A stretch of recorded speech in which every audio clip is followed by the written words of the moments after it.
My name is Carlos Neto. Lynn and Lisa. My name is Rose, but on my passport it says Brunan. My name is Elodie. I'm from Portugal. Mexico. France. Vietnam. Taiwan. Well, currently I'm not allowed to do anything. You cannot do this, you cannot do that. It's a process to be able to work as a dancer here, to be paid for jobs and everything, because you have to have a visa. The process to get the visa is really expensive, it's really long, it's really thorough, and then for some jobs you can't go and audition if you have an artist visa. You have to be a Native American, so that's a bit of a cons to the situation. You cannot do all jobs on TV here in the state of New York. Anything to do on Broadway, some SAG jobs you can do either.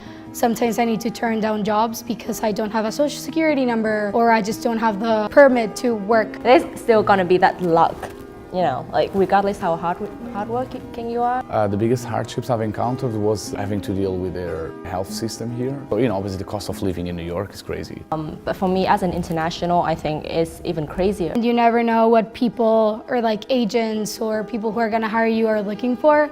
So that's always hard. Maybe not being able to be what they want you to be.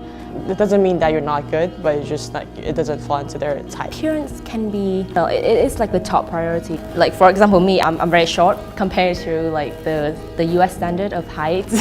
Imagine if I audition for the Rockettes, that's like a 0% chance. It's not a lot of English that you can learn from books.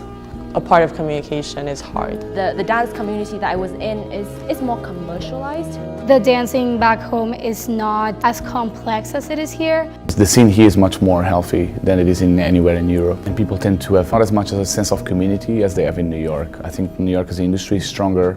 Because you are an immigrant, people love your accent, they love the fact that you are not from here and everything, so they are really friendly. And all people think you're interesting and they want you for more things because you bring diversity to the team. I think it's also an advantage for me because people is going to be like, oh, where are you from? And like you could start by talking about your country.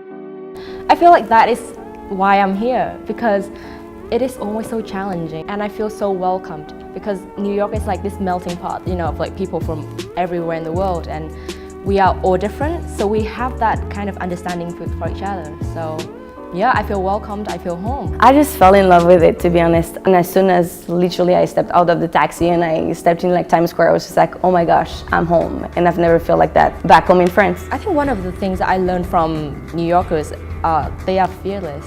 They are not scared. That just switched me. Like, what are you thinking, Lynn? Like, get up and stop being a bitch, Like, you need to do shit, like get shit done. Stay in New York for now, yeah. I love it.